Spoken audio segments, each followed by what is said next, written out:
closely at the items lining the shelves of history, we see beauty, craftsmanship, and relics of bygone eras. But what if I told you that some of history's most beautiful and intriguing objects also carry a dark secret? What if the shimmer of a diamond masked a trail of destruction? What if the serene face of an ancient artifact whispered a warning of misfortune? Prepare to have your perception of history shattered, because tonight we are not just observing historical objects. We are diving into the chilling true stories and enduring legends surrounding purportedly cursed artifacts. You'll never look at a museum exhibit the same way again. History, you see, is littered with these objects. They are not merely antiques, they are paradoxes. Items that have survived centuries, yet are simultaneously credited with centuries of misfortune. From a golden idol said to doom those who dare touch it, to a chilling doll that seems to defy the laws of physics, these artifacts occupy a unique space in human belief. The concept of a cursed object transcends simple superstition. It taps into something far deeper, the undeniable human fascination with the inexplicable. It's the psychological impact, the way these persistent stories weave themselves into the fabric of human history, shaping how we view fate, power, and coincidence. We ask the central, compelling question: could these truly be cursed, imbued with a malignant energy from their creators or their past owners? Or are they simply magnets for tragic coincidence, amplified by centuries of captivating, fearful storytelling? To unravel this mystery, we must open the cabinet and examine the evidence across time. Our journey begins in the royal courts, following the turbulent, blood-soaked path of the world's most infamous gemstone, the Hope Diamond, a relic of dazzling beauty and alleged doom. Then we will travel back to the sands of Egypt, to the moment archaeologists broke into the long-sealed tomb of a boy king, only to unleash the ancient, frightening warning of Tutankhamun's curse.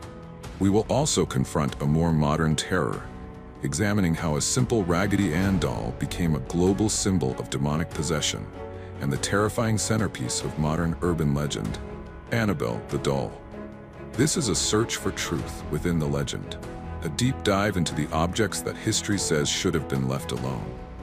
Stay with us as we attempt to uncover the facts from the fiction behind history's most notorious and most dangerous possessions. Our journey into the cursed cabinet of curiosities begins where the stakes are highest, where the beauty is most blinding and the curses are most expensive: the world of royal jewels. For centuries, these stones have been symbols of power, wealth, and divine right. But what if the sheer weight of their history, of theft, bloodshed, and desire, has imbued them with something darker? We delve now into the compelling, often terrifying narratives of the cursed diamonds.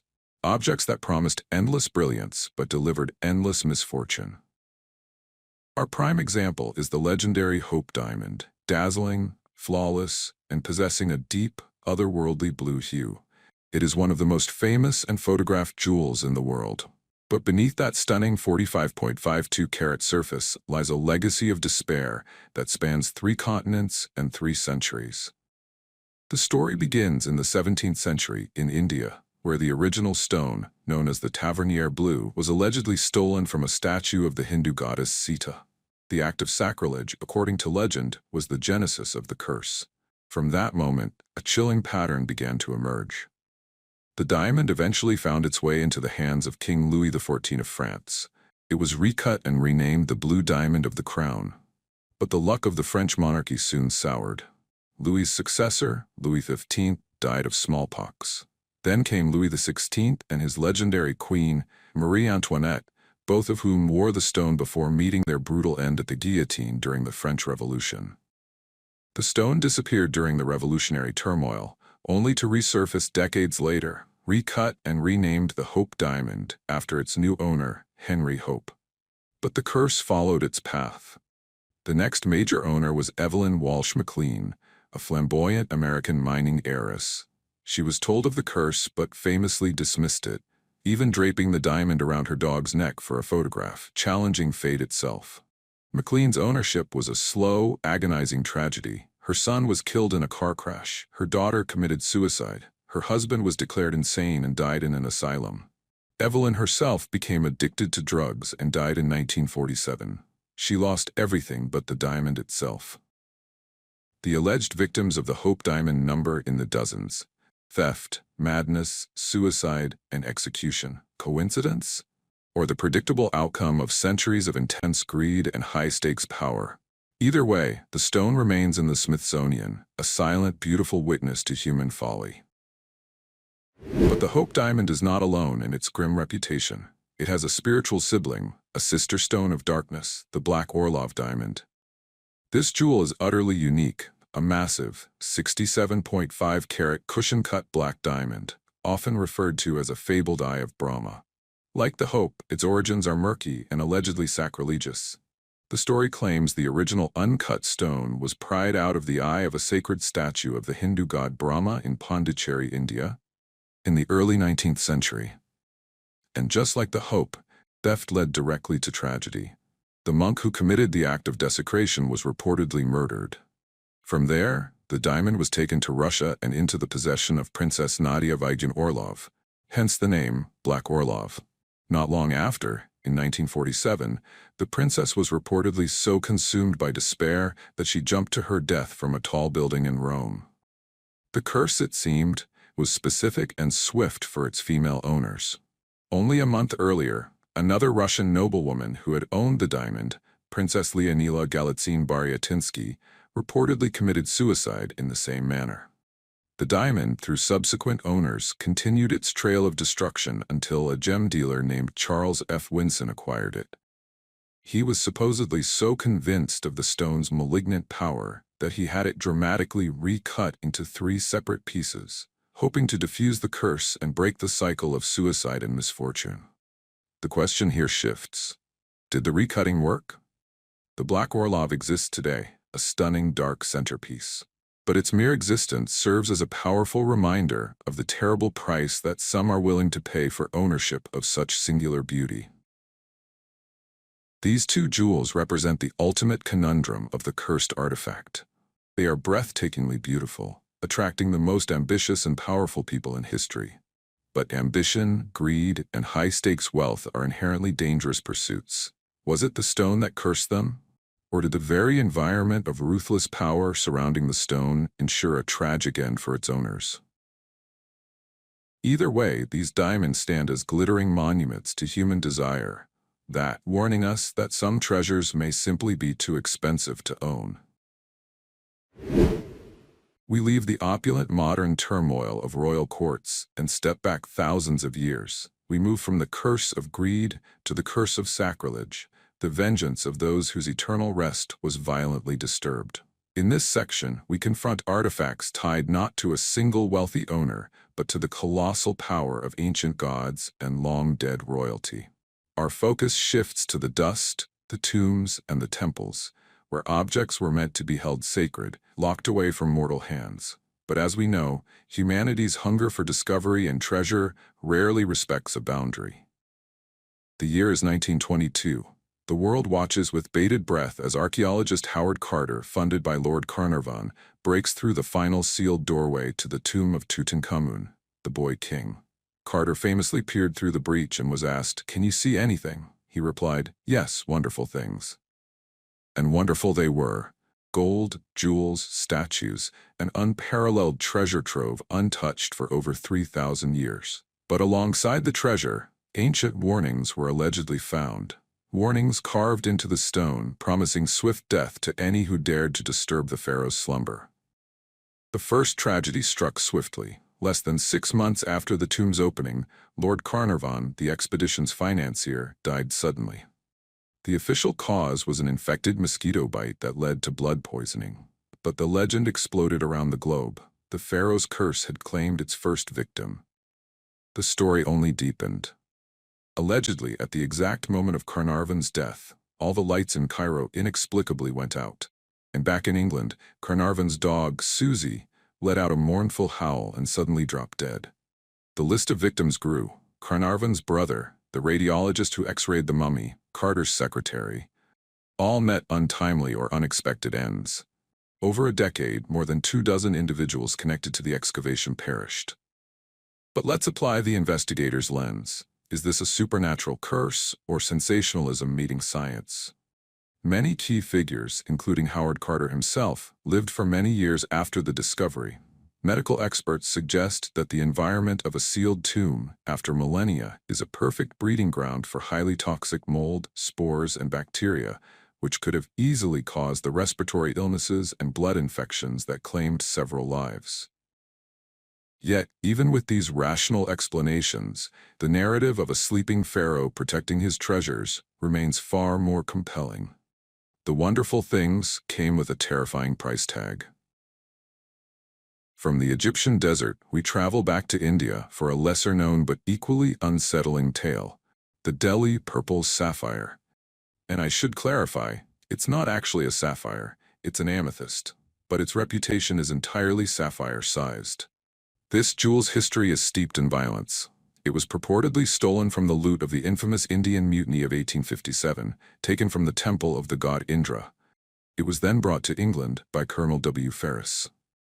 Colonel Ferris's life and his family's quickly spiraled into ruin. Financial stability vanished and relentless illness plagued them. They lost everything. Ferris, terrified, gifted the stone to a friend, who quickly suffered the same relentless misfortune and eventually committed suicide. The stone was next acquired by the scholar Edward Heron Allen in 1890. He took the legend seriously, describing the stone as trebly cursed and blood-stained. Despite knowing the risks, he studied it. During his ownership, he suffered severe illnesses, financial setbacks, and had a famous opera singer friend who wore the jewel immediately lose her voice. Heron Allen eventually threw the sapphire, enclosed in 7 boxes, into a river. 2 years later, it was found by a dredger who, you guessed it, promptly suffered a string of terrible luck until he returned the jewel to Heron Allen.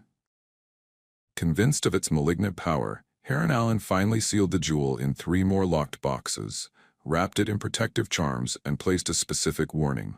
Whoever shall open this box shall first, and before anything else, read this warning, and then do as he pleases with the jewel. My advice to him or her is to cast it into the sea. What distinguishes these ancient curses is not just the severity of the alleged misfortune, but the moral component. They seem to be divine or royal retribution against theft and desecration. The curse is the protector, the silent guardian of the forgotten. Unlike the royal jewels, where fate targeted the greedy, here, the curse targets the trespasser. But are we seeing proof of ancient magic, or simply the psychological effects of believing in a curse so deeply that one's own paranoia and fear manifest the misfortune? That remains the terrifying question. We have examined curses fueled by greed and vengeance, objects that were inherently valuable or sacred. But what happens when the curse attaches itself to something utterly ordinary? A piece of common furniture? A mass-produced piece of art? When the line between the terrifying and the mundane blurs, the fear becomes far more pervasive. In this section, we explore objects that, though lacking the royal glamour of diamonds or the mystique of pharaohs, have amassed a chilling, macabre history right here in our everyday world. They are the curses that walk among us. Our first stop takes us to North Yorkshire, England, to a quaint little museum that houses perhaps the most dangerous chair in the world, the Busby Stoop Chair. This chair doesn't shimmer with jewels. It is a simple, 17th-century oak artifact. But legend dictates that any person who dares to sit in it will soon meet a horrific, untimely death. The chair's dark legend begins with its original owner, a man named Thomas Busby, a local criminal and notorious drunkard. In 1702, Busby was captured for the murder of his father-in-law, Daniel Audy, whom he killed with a hammer over a trivial argument about land. Busby was arrested, convicted, and sentenced to hang. His final request before being taken to the gallows was to stop at his favorite pub, the Busby Stoop Inn, for one last drink. After finishing his ale, Busby stood up from his chair, pointed to it, and delivered his final chilling declaration: "May sudden death come to anyone who dares sit in my chair." And the curse took hold immediately. Over the next 3 centuries, the chair became synonymous with tragedy. During World War II, two Royal Air Force pilots were said to have sat in it before driving off and crashing to their deaths later that day. The pattern was relentless and often bizarre. A cleaning lady sat in the chair and died that same day from an unexplained brain hemorrhage. A delivery driver took a quick rest in it, only to be killed in a car crash on his route shortly after. Even when the pub manager attempted to hide the chair in the basement, a worker who sat on it while moving it fell down the stairs and broke his neck. The sheer persistence of the misfortune finally forced the owners to act. In 1972, the chair was donated to the Thirsk Museum, but even the museum didn't dare place it on the floor. To this day, the Busby stoop chair is hung 5 feet high from the ceiling, ensuring that no visitor, regardless of how foolish or brave, can accidentally or deliberately test Thomas Busby's final deadly curse. Our next item is a different kind of terror, one rooted in mass production and collective hysteria: the Crying Boy paintings. Throughout the 1970s and 80s, prints of this painting, featuring a tearful child with unnervingly large, sad eyes, became wildly popular throughout Britain. It was the epitome of kitsch home decor. The original painting was created by the Spanish artist Giovanni Bragolin. Then, in 1985, the story broke. Following a house fire in Yorkshire, a firefighter claimed that while the house was gutted by the blaze, one object remained untouched: a framed print of the crying boy. The print was hanging perfectly on the wall, completely undamaged. This was just the beginning. The British tabloid The Sun published this story, leading to a relentless outpouring of similar claims. Hundreds of letters poured in, detailing incidents where the crying boy print was the only thing to survive a devastating house fire. The print itself, it seemed, was immune to flames, but brought ruin and destruction to every home it graced. The legend grew to terrifying proportions. The painting was cursed because the artist had painted a real boy who tragically died in a fire. The boy's spirit was trapped within the image. Or perhaps the tears were real and the boy was crying tears of fire. The logical, rational explanation is far less cinematic. Fire experts pointed out that the prints were coated in a flame-resistant varnish, and their thin wires often caused them to fall face down onto the floor, shielding the image from the rising heat and fire. Furthermore, the sheer volume of prints in circulation meant a high statistical probability of them being present in house fires. But logic rarely wins against a good curse. Driven by a nationwide panic, The Sun organized mass burnings of the crying boy prints, with readers mailing them in for a collective, exorcising bonfire. The psychological fear was so intense that people actively sought to destroy this common object for fear of bringing disaster to their homes. What these two artifacts, a chair and a print, demonstrate is the democracy of the curse. They prove that you don't need a stolen jewel or an ancient tomb to attract misfortune.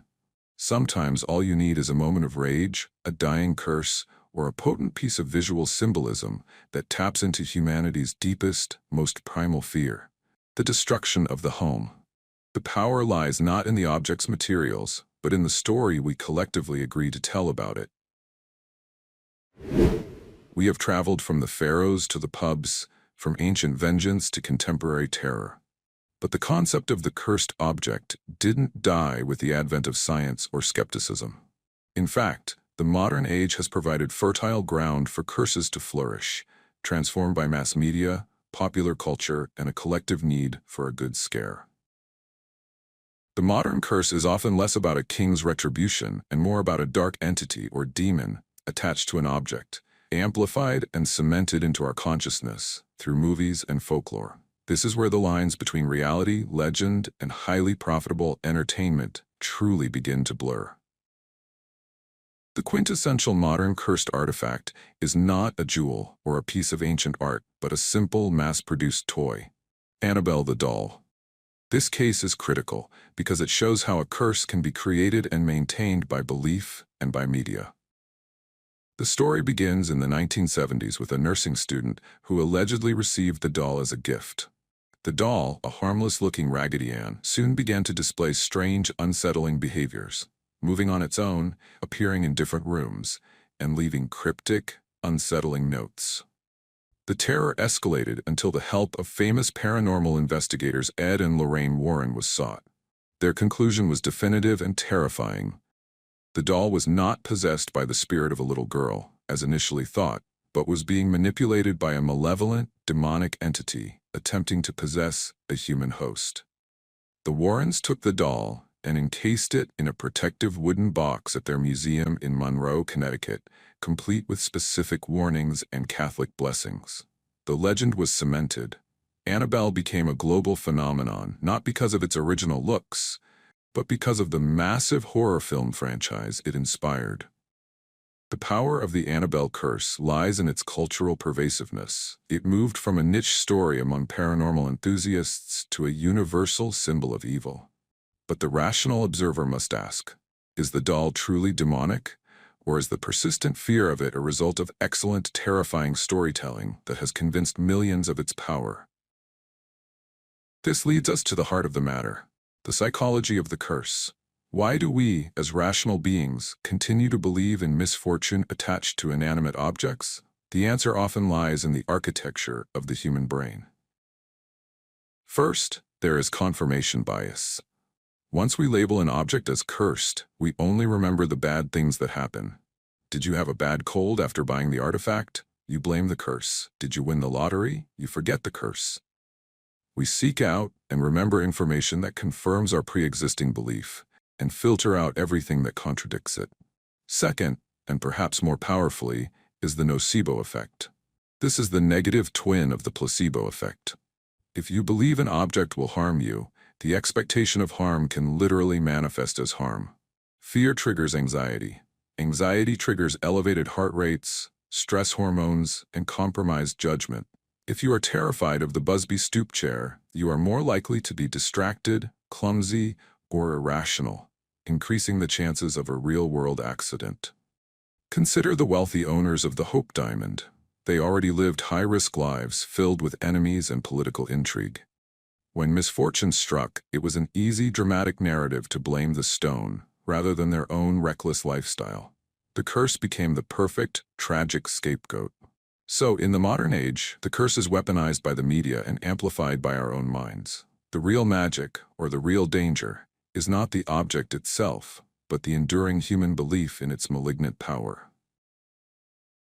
Annabelle, the crying boy, the Busby chair, they serve as powerful mirrors. They reflect our deepest, most primal fears back at us.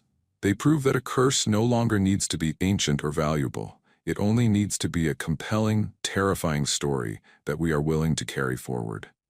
And that enduring power of narrative is perhaps the most unsettling secret of all. We have journeyed through the ages, examining artifacts of profound beauty and alleged doom. We've seen the trail of devastation left by the Hope Diamond, the ancient warnings of Tutankhamun's tomb, and the pervasive modern fear surrounding Annabelle the doll. We've asked the ultimate question at every turn. Are these objects truly cursed, imbued with a malignant force? Or do they simply reflect humanity's deepest fears, our superstitions, and the overwhelming power of narrative? In the end, perhaps the truth is a combination of both.